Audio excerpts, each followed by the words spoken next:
everybody. Welcome to the Lionheart Lounge. I'm here with Tom Aspinall at Tom Street Tattoos. And we're here in Manchester. We're getting ready for the big fight. How are you feeling just generally overall? Feeling pretty good. Bit of a different fight week for me, usually. You know, I've got to travel across the world. Today, I had to travel around 20 minutes. Yeah. So it's a little bit of a different feel. I was, just at home like normal this morning. I was playing with my kids a couple of hours ago.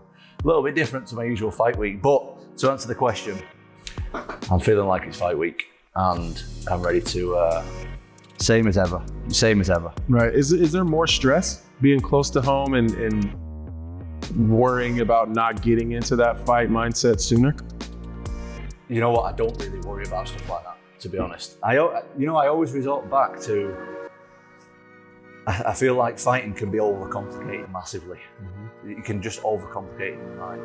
At the end of the day, you can either win or lose. Right. Realistically, there's other variables obviously, but the main two things that are going to happen is you're either going to win or lose. Let's not complicate it. You know what I mean? I'm either going to go out there and win, or I'm going to go out there, he's going to win. There's two of us in there. So I prepared the best I can. Well, and it probably works out better that you, like you said, you don't really go out a lot. You're not hanging out a lot, so you don't even really interact too much. No, I'm just in my local world. Yeah. Yeah. You know what? I don't really do anything like I've got kids, as I know you do. I spend time with my kids when I'm at the gym.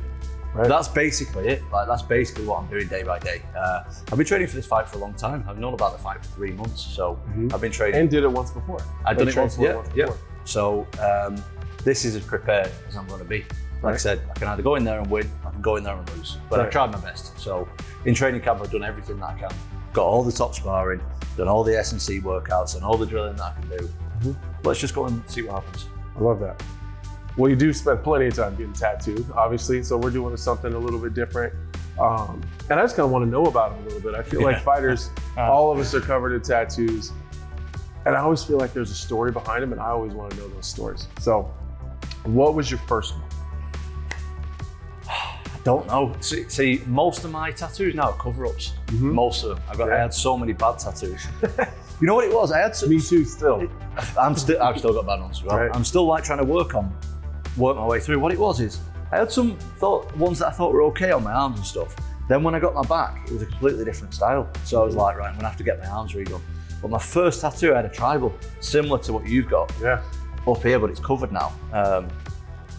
It was terrible. Did it mean anything? No. I realized, I got it when I was like 15, 16. Obviously in the UK, we wear like school uniforms. So I thought I was like the hardest guy at school, walking around with like a tribal underneath, like popping out from my school. I was like, I'm the man. And then when I realized, when I was like 22, 23, I realized actually I've got a tribal, but I'm not actually in a tribe. So maybe I should get that covered up. For sure. So it didn't mean anything, no. What do you think what's your most important one? Which one means the most to you? To be honest, I've got a lot of tattoos that mean stuff, but now I'm like past the point. I've got everything that means something. So now I'm just getting stuff I like, really. Right. And I think that a lot of people, if you don't have a lot of tattoos, you get something that means something. But once you get past a certain point, you're just like, oh, that looks pretty cool, I'll get that.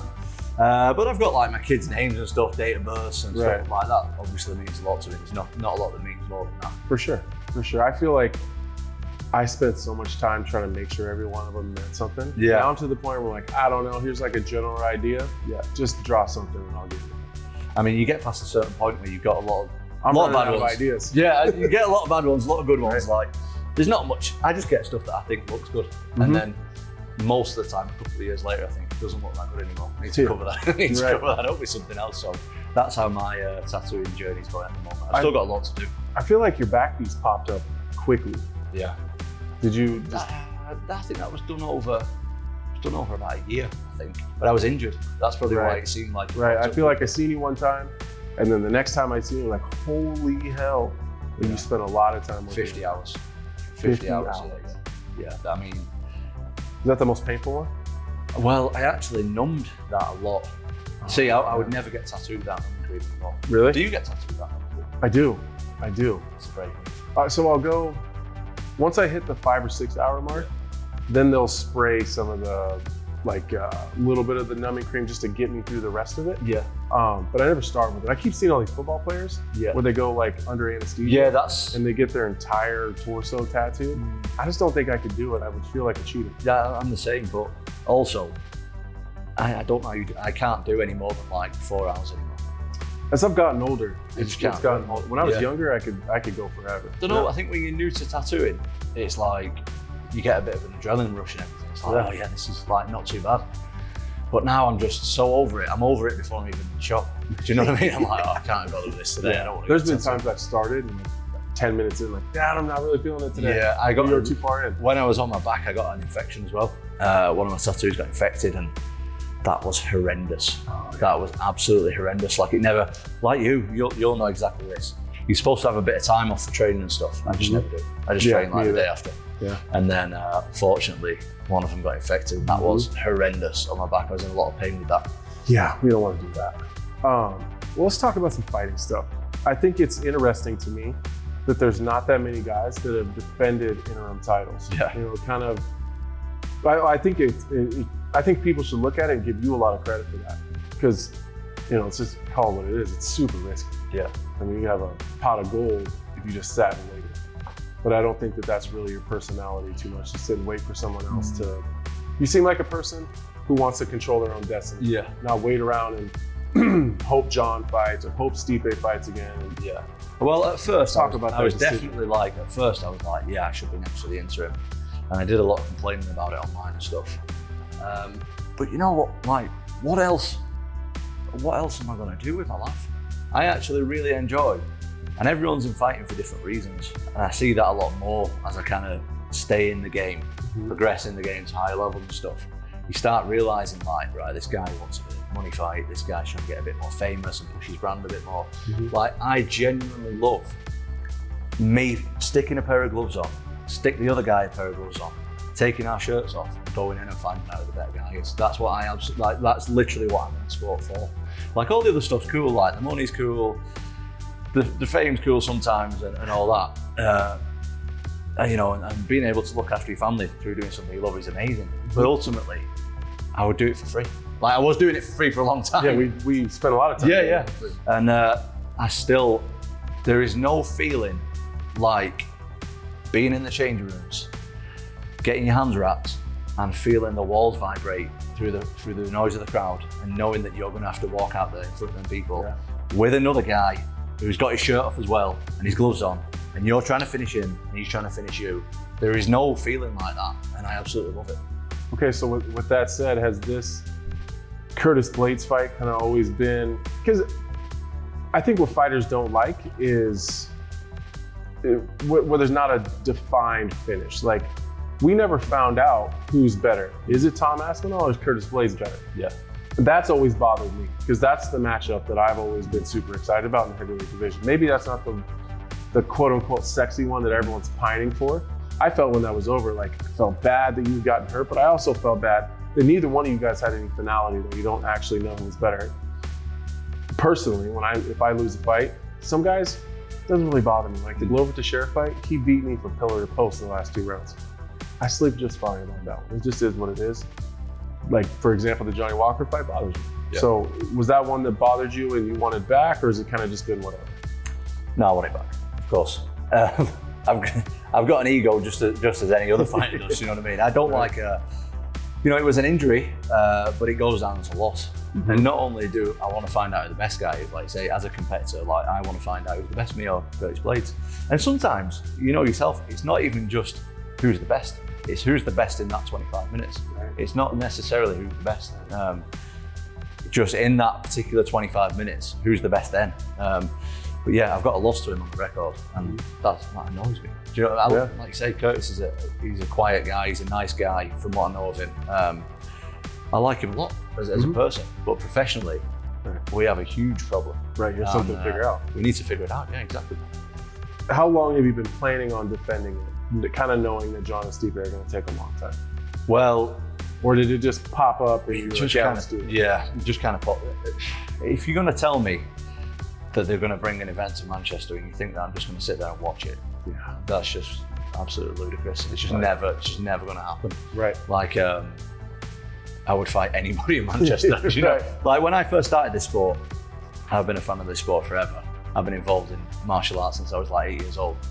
Like me and my dad used to come and watch the events in Manchester. Like we watched the whole Bisping thing, we watched all the other events. Like we've been to every show in Manchester. Like I'm not just gonna come here and watch. I just can't, it just doesn't even compute in my brain. No matter what, where the division's at, what politics are going on, who's holding who back, who's taking, it doesn't matter to me. I just want to fight in Manchester. So I've got to do it. So, you know, everything goes your way. Saturday, now that leaves you in another weird position. That leaves you almost exactly where you are right now. Obviously, you get a win, you get that one back. You can figure out the stuff with Curtis Blaydes. Of course, the money's nice. You get a fight here in Manchester. I think sometimes you gloss over the fighting in Manchester thing. Yeah, it's a big deal. It's a big deal even for me, and I'm not from here. Just the history of Michael Bisping, the way that the sport has grown, the need for another UK, long-standing champion is there. Sometimes I feel like you gloss over, like, that's just another fight in another place. Is that something you have to actively think about? It is so massive. And I'm not sure that people from outside can really get a grasp of how big it is. I think that it's just huge. And I'm the only guy from Manchester at the card. So I'm not saying they're here because of me. I don't think that, but it's just so big. It's so big for me personally. That being said, I gloss over it a lot because that stuff is in there somewhere in the back of your mind. And before you know it, that's creeping in. Like as the week goes on, that's creeping in. It's creeping in. And you got to detach yourself from that. It's simple. Like when I fight, I want to be ice cold, emotionally. Ice cold. There's no emotions and all that. They don't come into it. Doesn't matter how I feel. I'm stepping in there Saturday night and I'm fighting Curtis Blaydes. That's what's going on. Okay, so I don't want to do the normal, because we all kind of know where John Jones and Steve are at. Nobody actually knows. I'm sure you probably don't care who wins that fight. You just want the winner, whoever that may be. But in the meantime, if that does take longer than we expect it to, whether they fight in November or they don't fight in November, neither one of those guys fight very often. What happens if you have to fight again? And who does that leave you? I don't know. I have no idea, to be honest. Does the Alex Pereira thing actually interest you? Oh, any fight interests me. Or is that just, you're just willing to fight anybody? I'm just willing to fight anybody, yeah. I'm not looking at him and being like, he's who I want to fight, because I'll fight anybody. But I really respect what he's done. I think like the guy's awesome. I really like his style and everything, and that's a fight that I would like to take. But as far as me actively looking for it, I'm not picky at the moment. You know? Like for me, I just think with a guy like Curtis Blaydes, if you look past him, you're in for a bad night. In my opinion. This guy, you said it before, he's overlooked by everybody. He's done everything there is in the sport apart from winning a UFC title. This guy, he's been around forever. He doesn't go out shouting his mouth off or anything, but the real ones know what he's about. And this guy is, as you said before, and I'm the first to say it, he's the toughest fight in the division for him stylistically. And I'm fully aware of it. It's so interesting to me how honest you are about this matchup, because I think even me sometimes when I start to feel, stylistically, this isn't the best matchup in the world for me, this is a tougher one, I'll find ways to convince myself, like, no, I'm okay, I'll be fine there. And I think that, I would assume that has a lot to do with your dad and the team that are around you, but you're very honest about where things are and where it sits. Is that where that comes from? Just your upcoming, like your upbringing in the sport with your dad and I don't really know. I just think because it's hard to be that honest. Yeah, and I think that as you said, a lot of people they feel like that, but they're like the smack talk. I'm just going to quote unquote smack talk it because it's not always like that. But you know that kind of talk that they do. It's almost like self-talk sometimes. It's almost like I'm going to speak this so I convince myself that I'm going to win the fight easily. And like as I said, I'm a massive MMA fan. I've been watching MMA forever. I've been involved in martial arts my whole life. Two big guys with little gloves on. There's only two of you in there. It doesn't matter who you're fighting against. It can always go either way. Do you know what I mean? It can go one or two ways. When you put a really skilled guy in there like Blaydes, I know what my strengths and weaknesses are. I know what his strengths and weaknesses are. I know how it matches up. Like I like to think I'm a pretty intelligent guy when it comes to MMA at least. I know what I'm up against, but I love that. Like I embrace that. I'm not the kind of person who's like, oh, this guy's good, I'm going to avoid him. I'm going to be like, right, this guy's good. I'm going to go in there, prepare everything that I can to fight him. And if for whatever reason it doesn't work out, next time I fight somebody like that, I'll have adjusted my style a little bit so I can beat somebody like that. Do you know, like it's all like a bit of a game like for if me. I can, I'll go back and fix it. Yeah, I'll yeah. go back and do it again. Yeah, it's a long game. I'm just aware of what I'm up against. Right. But I'm also see people hear me speak like this and think, oh, he's not very confident. It's like, no, I'm super confident. I think I can beat everybody, but I'm also real. Right. I think people outside the game think that. Yeah. Guys like me and Michael and guys that really pay attention and this is what we do for a living is break down these fights. I think it makes you one of the scariest guys in the UFC that like you're willing to say, okay, well, he's a problem here. Yeah. It's a problem here. Maybe that's going to be tough for me and I'll just figure out a way around that problem. All right, man, well, I don't want to hold you up for too long, but I do want to know, what do you think your next tattoo is going to be? Oh, I know what it is. So I've got all this gap. There we go. Got all this gap. I'm going to fill that in. Well, that'll be fun. This all needs work. Like this is like 2 cover-ups. So this is all going to be like, because at the moment it just looks a bit dark. I'm going to add some more color in. I don't know. We'll see after the fight. I'll figure out something. Yeah. All right, man. Well, thanks for coming and hanging out with me. Thank you. I appreciate it. Thank you.